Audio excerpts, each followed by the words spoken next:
Cool. Oh, everyone hear me? Cool. Thanks, Andrea. So yeah, I'm going to run you through a brief history and introduction to data visualization. Kind of be honest with you, I forgot to do anything, so I was going to sit here and read this for like 20 minutes. No, just kidding. Okay, so I'm going to give a quick brief background about myself. I'm not a statistician. My skills have been forged in the cold, dark heart of the commercial online world. We're basically under the bridge between sales and the data we gather online. Which is kind of cool because you're meant to sort of convey these concepts to people who, like complex concepts to people who like are completely new to them. And you've got to kind of put it in a way which they understand and can make effective decisions there and then. It's quite a powerful skill to have. One last thing, just this will help academics and business people alike.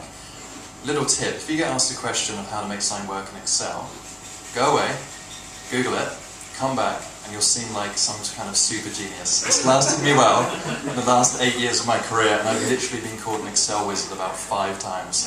So, yeah, little tip. Shameless plug, as we've already had, I run a data site called Data Source Rex. All the things I post on here tonight, there's a nice summary post, so linking to any more information you want to know about. So yeah, so go check it out. So I'll start off. This guy, he said a lot of things, but I love this quote. Everything should be made as simple as possible, but not simpler. And that's awesome. That is like the essence of data visualization. And I'm not going to sort of talk your ear off about that. I'm going to show you with a bit of interaction, so be ready. I'm going to show you 2 data sets, one after the other, and I want you to put your hand up when you see who has spent the most money. Okay? So first data set coming up.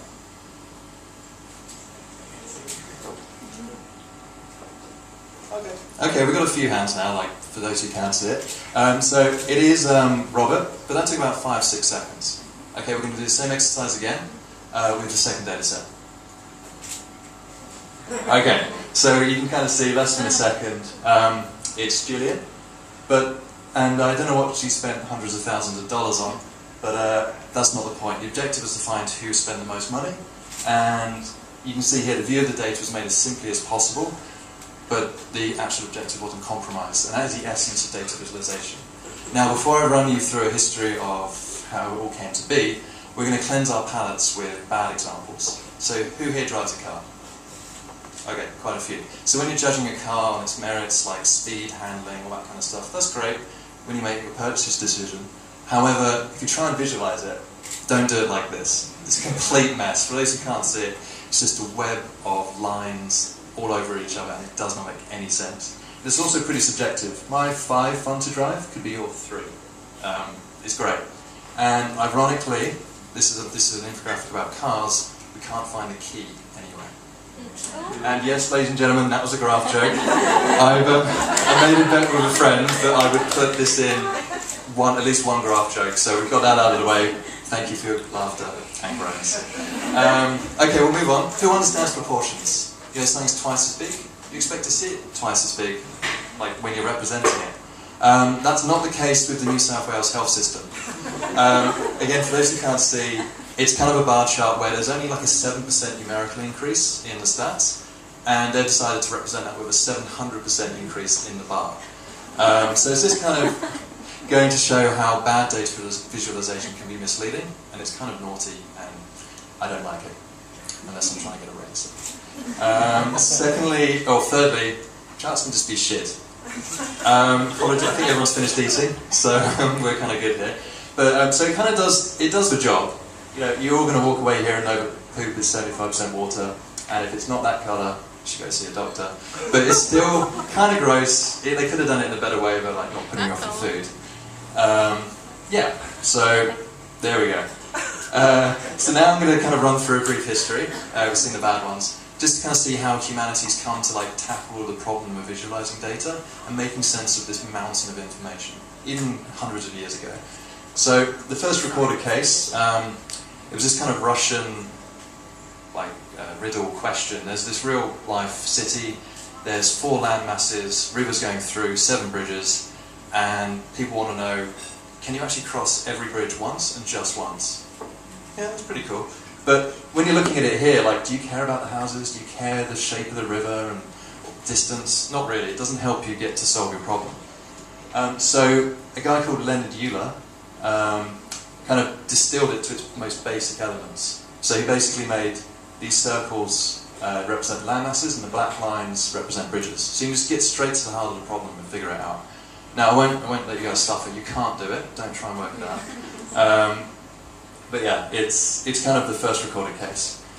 Skip about 20 years later, someone in England decided to show the national debt in a newspaper. So this is the first mainstream data visualization. Before it was in the realms of academics and scientists, and it was actually accused of being the data was too dumbed down for actually to be any relevance to anyone. But it wasn't, it's just people reacted in a kind of a bad way to something they don't know. But yeah, this is kind of like the first pioneer of mainstream data visualization. This one now, apologies, we're not going to be able to see this, but go check it out on my site. This shows Napoleon's march from Paris to Moscow. And this is about 160 years ago. This is one of the infographics which got me into data visualization. And this guy, this French guy, is showing like 5 different variables. The direction of the army, the size of the troops, the geographical location of the battles, the temperature, and go check it out, it's fascinating, but someone 160 years ago managed to put 5 variables into like one easy to understand thing. It's a bit disarming if you're in Napoleon's Army. Start off with 400,000, goes round, and comes back with about 10,000. So, if you ever have a choice, don't join Napoleon's Army. Okay, who here has heard of Jon Snow? Hands up? This guy? No, not him, not him. Channel 4 news presenter from the UK? There's a few of you who know who he is, but sadly not that guy. It's actually this rock star right here. In the 1850s in London, there was a cholera epidemic, and it's not a very nice disease. Won't put me off your food second time. And in the 1850s, it's quite deadly because they didn't have modern medicine. So they couldn't figure out where it's coming from, where this epidemic was happening. So this Jon Snow, pretty clever. He started to kind of document the cases of where the cholera was kind of happening in the household. So he could kind of quickly see like the density and sort of where it's localized. And then he was a bright spark and overlaid where all the wells were in this like area of town. And for everyone here, you didn't know this problem existed, but you can quickly see the solution. It's that well right there. And again, that's just how powerful visualizations can be, just to make you find the right answer and kind of just cut through all the clutter and make that decision with confidence. Just before, at the end of the 19th century, before motion video cameras were made, E.J. Mary just tried to figure out how to show people how animals move. And they had the really crappy old cameras where you got to stand still for like 5 days, and it just didn't work. So what she actually did was try and take the pictures, one after the other as best she could, put them like one after the other in a book, just so you can kind of follow. So I kind of geeked out and put those images as animated GIFs. And so this is 120 years ago, and someone had the idea and the ingenuity to kind of make this happen and show people in the 19th century, one, what the hell is that? Like, they probably haven't even heard of a starfish, but now they can see how it moves, how it walks, and it's just brilliant how these people kind of tackle these problems. I don't know what problem they were trying to solve with this one, but you can kind of see here you're actually graphing emotion. Okay, we've lost the axes at the bottom, but it's kind of fear and rage.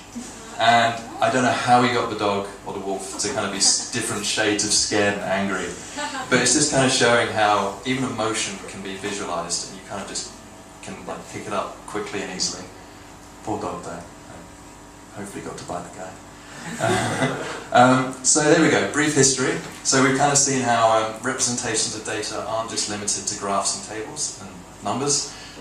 They sort of give it structure, but they shouldn't constrain it, as we've already seen here. And again, it goes back to that basic tenet: data is made as simple as possible, but not made simple. It's made as simple as possible, but not made simpler. So we're going to kind of run on some modern examples, just going to plow through. Who plays Pokemon? Or who has played Pokemon? Okay, there's a few of you. You probably all know Pikachu, so we'll run with this. So, in the old days, if you wanted to kind of have 6 Pokemon, you wanted to battle the Elite Four and win, you just kind of have to like compare each one on the screen. It'd be very hard. So some bright spark in America has actually made an interactive tool online where you can actually figure out what the best Pokemon are by type and different axes. So it's quite hard to see here, but this is kind of all the electric types, special defense and attack. And do you think, oh, Pikachu's the best one? Great. He's not. He's not. He's down here. He's pretty shit now.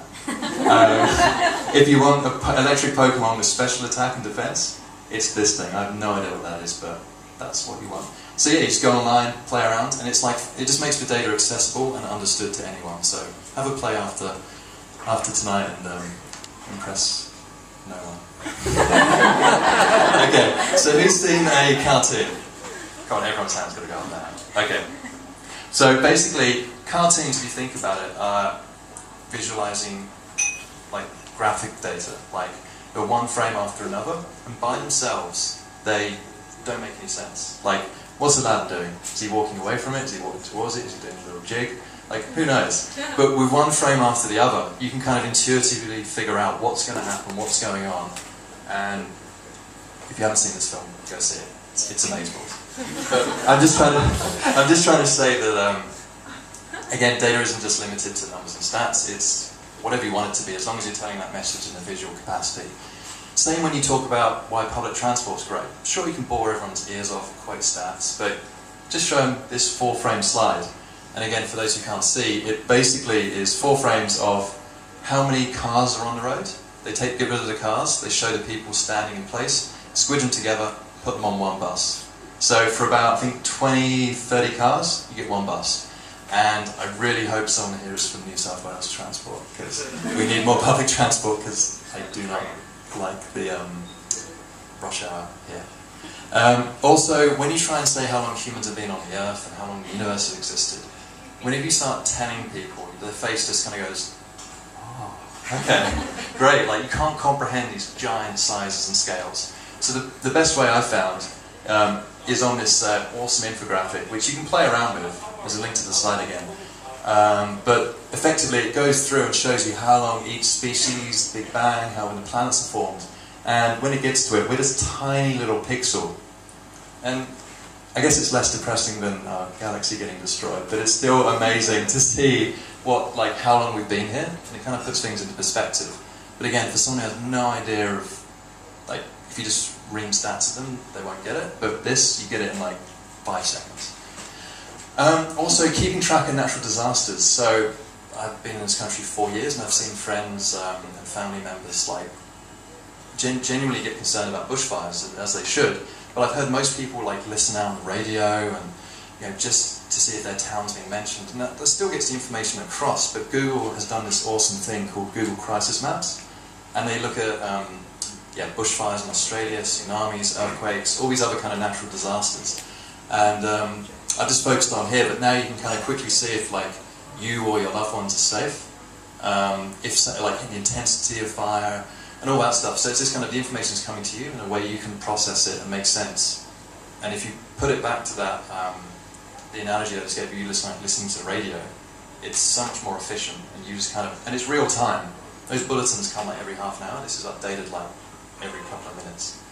So yeah. Last one. Who's played Modern Warfare or heard of Modern Warfare? One of like shooty games. So I'm going to put it to you guys. What do you think the most powerful weapon on the screen is? Like, is it the machine gun? Is it the shield? Is it the helicopter? Well, no surprise. I'm going to say it's actually the map. Now, this map is so powerful because it happens in real time. You know where the troops are, the enemy is. It allows you to have the right people at the right place at the right time with the right equipment. And you run around a corner, you've got a pistol and a tank's there, you're dead. You can't do anything. If you see on the map that that's happening, you hold back, your mate runs out with a rocket launcher, blows it up. You haven't lost anyone, you've cost the enemy, you've increased your effectiveness of your army massively. It's a really basic principle in a video game, but if you're playing Call of Duty, use the map. And a heartbeat sensor, that's pretty awesome. But again, the same principle is used in real life, like aid provision. You kind of know where to drop the food packages and all this stuff to get the most effective use of those resources.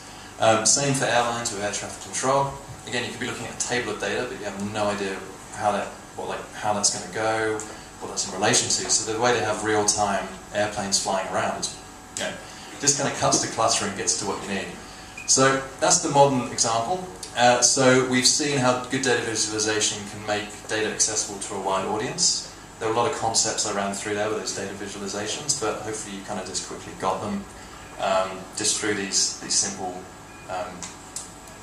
visualizations. They help educate, change mindsets, and also save lives, or take them, depending on what you use it for. But I like to think it saves lives more than it takes. I'm just going to run through some of my own examples from Data Source Rex, because it just helps finally hit that nail home, if you haven't got it already, how awesome data is. So I've used Excel to animate. Why? Because I wanted to. Like, is it useful? No. Is Pixar going to pick it up? No. But effectively, this table turns into this. So it's basically all the X and Y coordinates, one after the other in frames, and for those who can't see, it's just showing like a walking man. So could you tell me that's a walking man? Probably not. But when you put it in the right way, you kind of get it, right? I'm never doing this again. But again, just because I could. Next off, about a year ago, I found the USDA's nutritional database, about 8,000 food records. And I thought, okay, I want to find out what some of the interesting facts about food are. So I put the top 20 random ones. We've got caviar, black pudding, butter, frogs. There's another tab where you can compare all 8,000, but I wanted to distill it. And you can kind of interact and play around, and who knew? Butter has the most fat in these 20. But equally, if you're ever in a pinch, and a zombie apocalypse or something, squirrel is actually incredibly nutritious. High in protein, low in fat, high in calories. And I wouldn't have found this out if I'd dived into the data and kind of visualized it in a way which I could understand it. Although I couldn't do it. Look at this guy. He's so cute. Okay, a bit more interaction. Who commutes? Pretty much everyone. Okay. So, hypothetically, let's say it takes you 40 minutes to get into work, and now you've got a new job or you move house, and it takes you 30 minutes. Cool, 10 minutes, what's that? Doesn't matter. But now let's just say there's about 75 people in the room, maybe not, but we'll just run with this example. And you do it 10 times a week, because you're going there, coming back, you work 5 days a week. Now, you're probably thinking, oh, okay, that can actually lead to a bit of time saving, but why not just let an infographic tell you? And on my side, all you do is enter in these 4 variables, and you get all of this.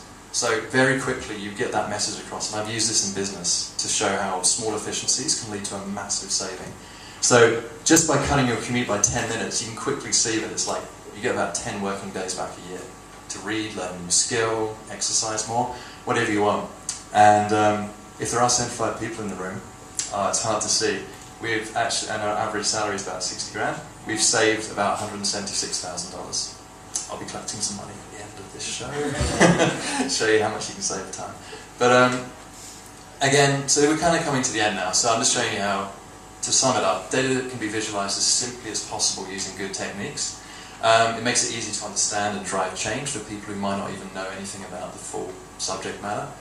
And it's just making sense of that growing pile of data, which like Andrea touched upon. We're getting so much more of it, even personally, and it's just nuts. And we'll just get swamped in it unless we start thinking about how to make sense of it in a very easy-to-do way. And yeah, it's just all around us. It's in all our everyday lives. So I'm just going to finish with a quick little real-time narration of an animation. Anyone heard of Hans Roslin?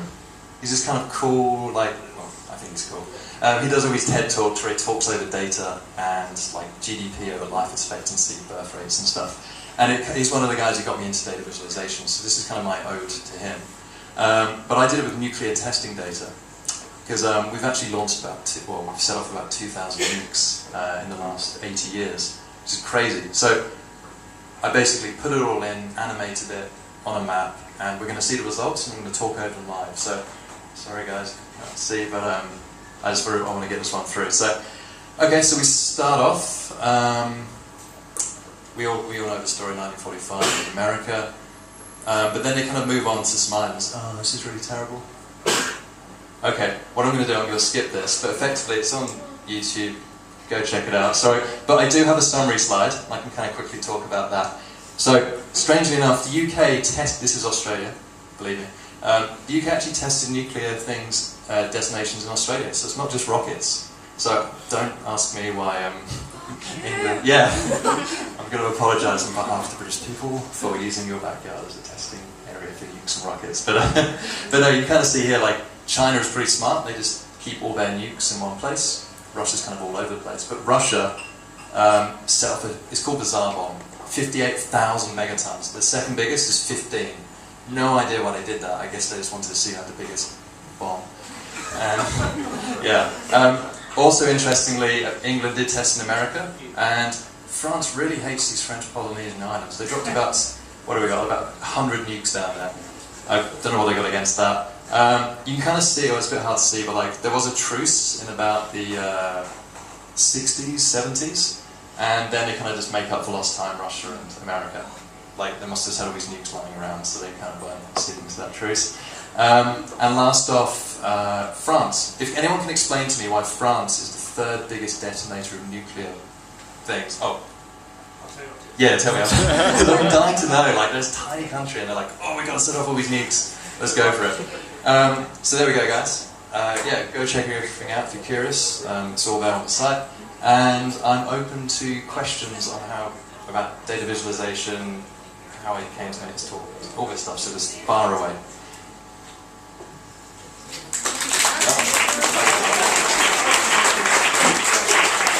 Sorry, we do have one question. I do a bit of data visualization with my job, and I was wondering what software or tools do you use to do your data visualization? It's a very good question. So before it was Excel, but about 4 or 5 years ago, I found this software called Tableau.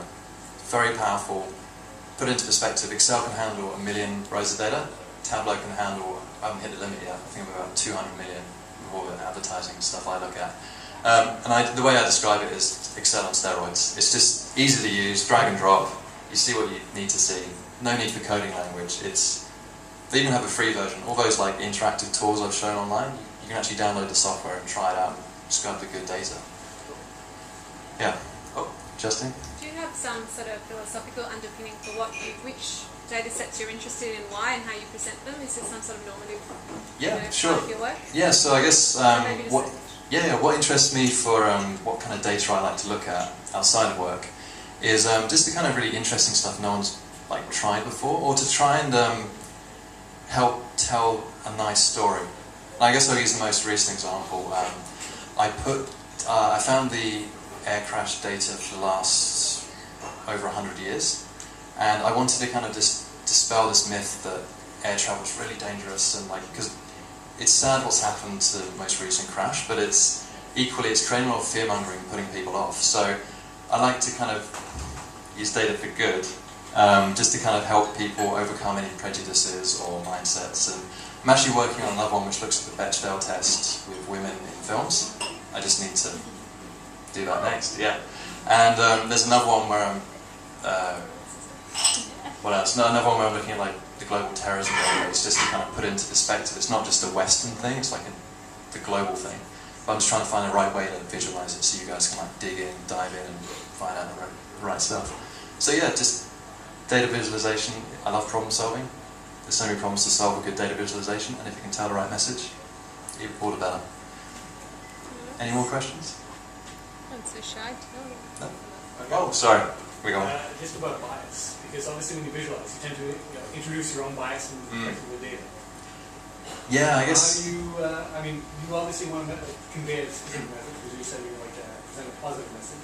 It's a negative message.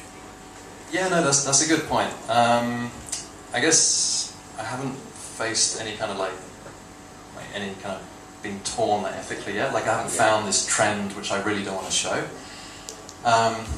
So you don't mind actually showing like No, I guess I guess I'd think about it, but I guess I'd have to be honest and like show both sides. Because that's not the case for a lot of. Yeah, a lot of there's that famous saying is lies, damn lies, and statistics. And we saw with some of those bad examples how you can fudge and tell the story you want to. Even like with those, what is it, like when 99% of bacteria can be killed in those like antibacterial things. Like if you actually look at the reasoning behind it, it doesn't make any sense. It's no safer than, well, it basically you think it's going to kill everything, but it doesn't. It's using stats in the wrong way, which I don't like. Yeah. Alright, should we clock it out? Cool. Okay, thank you very much, guys.